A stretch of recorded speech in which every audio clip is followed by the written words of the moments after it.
There's a question that's been on the minds of the many for generations upon generations. Why do people play simulator games? My initial thought was always something like because their lives aren't good enough, so they need to simulate a reality where that isn't the case. But then I realized that's why a lot of people play games. That's just called escapism. So I did something strange. I questioned my views.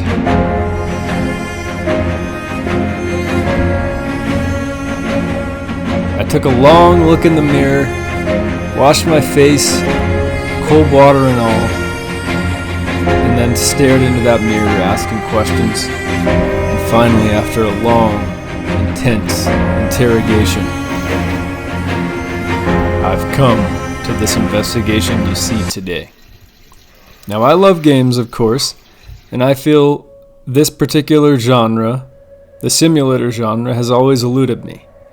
I can't figure out why people would want to do something, in many cases, they could just do in real life. Given some of them take years of work, but why not just play a fantasy game and truly escape from this place we call Earth? You know, you have Flight Simulator, where obviously we can't all be pilots, but we can all fly, essentially. Or Farming Simulator. We can't all be farmers, but we can all walk around on the farm and get a good idea for what it's like. Or Powerwash Simulator. We can wash things with a power washer, they're not that hard to get. It could be hard to find something that justifies using a power washer, but still, it's something we could do. We just might not get paid for it, I suppose. So none of it quite made sense to me. Why would I be power washing, flying a plane, operating a tractor, fixing a car, when I could be casting magic, hunting bounties, shooting down bad guys, living in a totally different world than this one we're in, free of the obligations and not even thinking about something like Earth dollars or law enforcement. It confused me. So off I went, magnifying glass in hand and trusty Watson by my side. I had to know why in the world people do this. I began walking down the streets, observing various flights above my head. Farmers tilling the land, mechanics fixing cars in the dusty, worn streets under a dimly lit garage light. I was on to something. I just didn't know what it was yet. I rounded a corner. Someone was power washing a dumpster. I have a mystery on my hands. I need to understand why they're doing this. In fact, I already had a few leads, a close friend, and best of all, Reddit. There's part of me that thinks silly gamers play a real game, while envisioning myself being the Trix bunny talking about cereal. But I knew I was missing something. So I began asking those questions, not just to myself, but this time to the world. It began with a why. I sought out the sim communities on Reddit. The rough and tumble streets of Reddit offered some insight into my investigation. I typed in my questions and held my pencil and notepad close while a few kind folks answered me. I won't disclose the identities of my witnesses or my leads, but they offered me some good insights into my investigation. These are among the most committed, the most dedicated simmers, as I've called them in my investigation. Surely they would provide me with some answers. And they did, sort of. So I took to Flight Sim r/Flight Sim, the Flight Simulator Reddit. Now, to be clear, I'm afraid of flying. I can do it, and I will do it, but that lack of control, it grinds my gears and makes me so unsettled. So off I went to the Flight Sim Reddit. I posed the question why, basically. There I was met with much silence. Maybe people were embarrassed, maybe they didn't know why, or maybe they wanted to keep their secrets. But I did get some that generously came forward. I'd heard or read of pilots using flight sim to practice, or the game even inspiring people to go down that career path to becoming a pilot. But that's not me, and that's not the majority of people. Among the responses on Reddit were some very practical ones. Things like how Flight Simulator allows them to be part of a community. It allows them to express their technical interests and look at the technical aspects of planes and how they work, why certain models perform or sold more than others. People are naturally fascinated by aviation and how it works and how to recreate it. I mean, if you look online at any plane crash, or on Reddit for any plane crash stories, they are popping. There's so many people looking at those, and so many people interested and fascinated by this flying hunk of metal in the sky. And when something goes wrong, or even when it works, it's mind-blowing. Less than 1% of people are pilots. To put this in perspective, 1.6% of people are artists, meaning people that are artists full-time. It's a tiny number, but there are more full-time artists in the world than there are full-time pilots. Either way, it's a tiny number, but it's not for me. I'm not these people. I might be in it for different reasons, and maybe the greater population is too. So I had to try it. That was the only solution. As I sat in the cockpit flying alone over the hills, I realized my fear was gone. The endless clear skies comforted me in a way. And that fear was gone in part, of course, because I wasn't actually flying. But it was because I was in control. If nothing else, I now understood my fear for what it was. And with that knowledge, maybe I can begin to let go now. Now, once I'd landed, I started fixing some cars for a bit too. Yes, I know it's clear I didn't play much at all, just level 1, didn't really get much experience. I wish I had the time to fully invest in becoming a full-time mechanic in the game. Otherwise I'd be doing reviews if I did. But for now anyway, I'm just doing these thoughts videos. I was surprised by how good this game looked, by the way. Damn good graphics.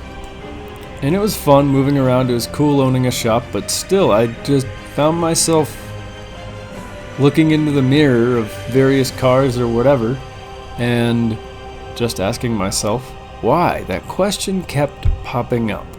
So then naturally I put the wrench away, stuffed it in the drawer, and I picked up my trusty power washer and started washing some things.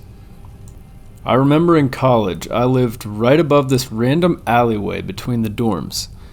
And man, that might as well have been called Powerwash Alley. At 2 to 3 a.m. they'd start power washing the dumpster every few weeks.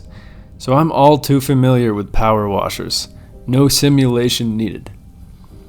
Now here I was, having made up with the power washing community, having forgiven their sins they've committed to me, to begin my new career in partnership with one of my worst enemies, and one of my oldest. To start, I found myself cleaning a van in a garage and questioning the type of company I would work for where this was the van I was given. Was this a rite of passage? When you're power washing something, you are really power washing something. There was a job I had where we had to use a power washer, and it was just because we had to get fish grease off of everything. The amount of times you need a power washer to truly clean something is so minuscule.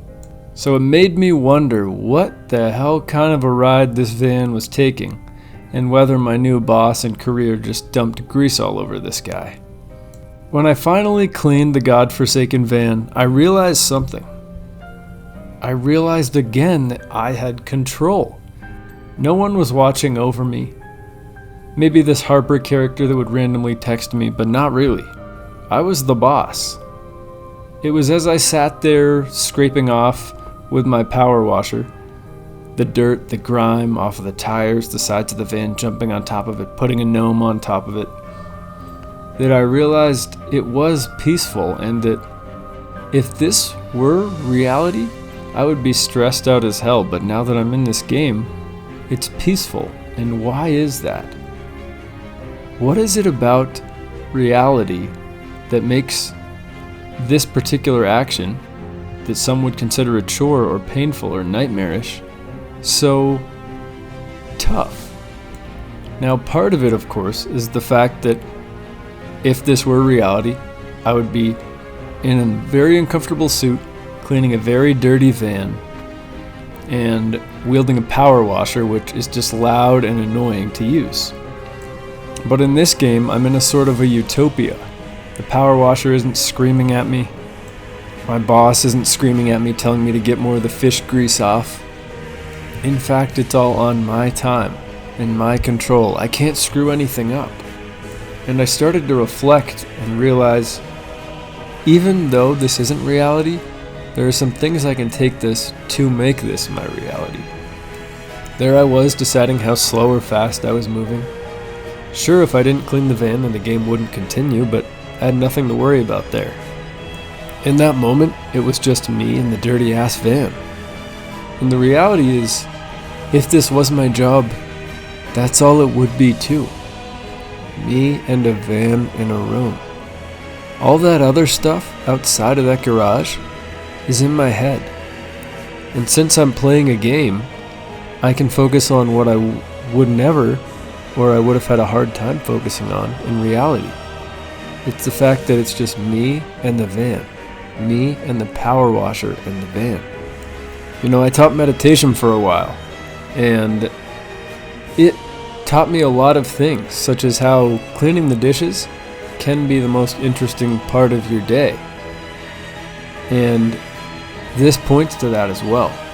I realized a few other things while doing this. I began to realize that simulator games are puzzle games, and they're RPGs, and they're all kinds of genres mixed into one.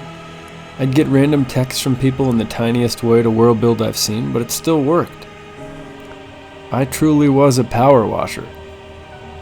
But still, even after all of this, even after realizing that a fundamental difference between reality and this game was that I had control, I still couldn't help but want magic in my hands and a sword on my back instead of the power washer. I have a friend of a friend who has a farming sim channel, and he makes decent money over there, so I thought of him when I booted this one up. Again, I immediately notice it's an RPG. I get to choose my farming land, my goofy farmer guy, my equipment, where I want to farm, and all that good stuff. I chose Erlengratt because it had a sort of Nordic glacial look to it, and that's pretty cool. And there I was, farming. I've seen a farmer or two, so I made a realistic looking goofy guy with some aviator glasses and set about farming. I got stuck on this random thing though and could not figure out how to get off of it for like a solid minute. As I drove around, going a couple miles an hour in my tractor, running into cars without consequence, looking over my farmland, my kingdom, I realized another thing. It was all mine. I didn't have to worry about how the presidential election will affect the price of wood or imports and so forth. And even if I did in a game like this, it's fun because that's part of the challenge. Even though I'm working, it's still a utopia. Reddit was right. I love Stardew Valley, and without even realizing it, one of my favorite games is actually a sim game, of course.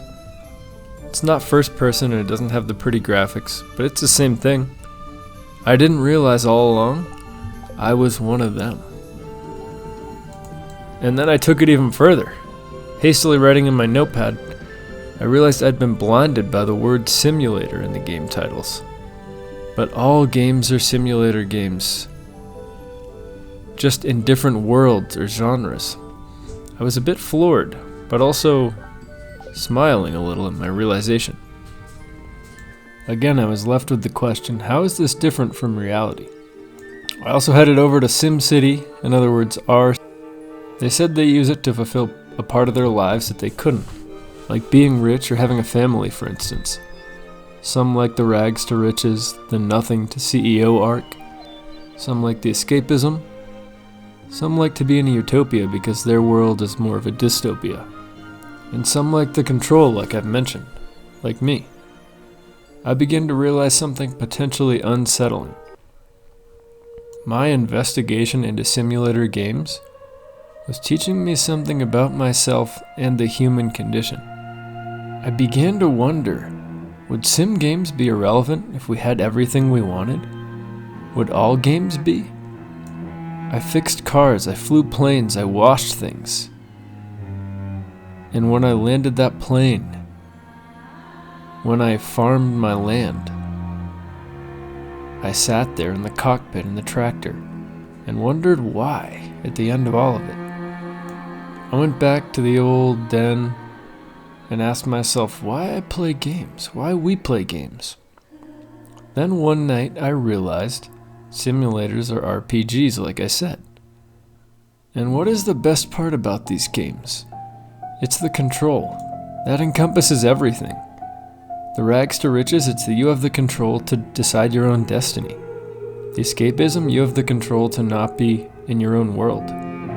The utopia, you have the control to make it a good place, make the world a good place in the game. It's all about that control, and it's not necessarily a bad thing because there's a connotation with control that a lot of people think of, and it can be a bad thing. And sometimes it's good to let that go, like in my case with the flying fear. But in this case, it's nice for those people that don't have any. They can find that in gaming. It's that when we do this, when we play these games, we have control when we otherwise might not in our own realities. And even if we don't, such as in a game like Farming Simulator where we have to work for everything, and we're dependent on prices and so forth, and the weather, and it's part of the challenge.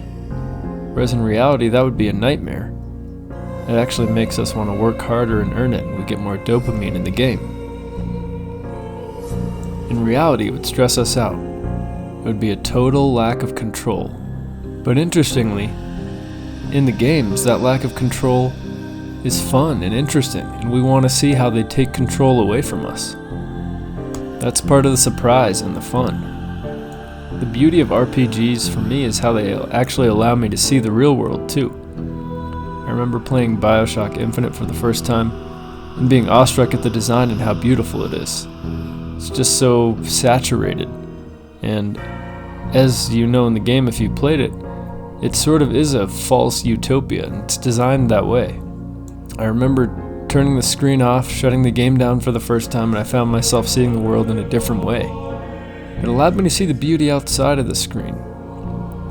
Even watching the upcoming game Avowed, I feel that sensation, and it's a reminder to look at the life around me in the same way, because that sense of wonder is possible in every single sunset we see. In the end, it's about touching grass, to touch grass or not to touch. But why do people say that when they're talking about being burnt out? We can't enjoy a game if we don't live without the game. That's just the reality. We need to miss it. The answer is in the question. Some people can't touch grass, or maybe their grass is all weeds. Or me, I'm flying a plane looking down at 30,000 feet, and I suddenly notice something. I'm not afraid. I can fly, be thousands of feet in the air, and I don't have to feel that lack of control because I'm in control. I'm role-playing in a world where I don't have fear because I'm in control. And what does it say about me? Well, that's the beauty of it, that I ask that question to myself. To answer a bit, it tells me how much I like control in that situation. My happiness downright depends on it in some cases, like flying. Would I ever have known this without simulator games? I don't know the answer to that, and I may never know. But I know one thing now, and it's what games can teach me. Specifically this time about control. And even better, about myself.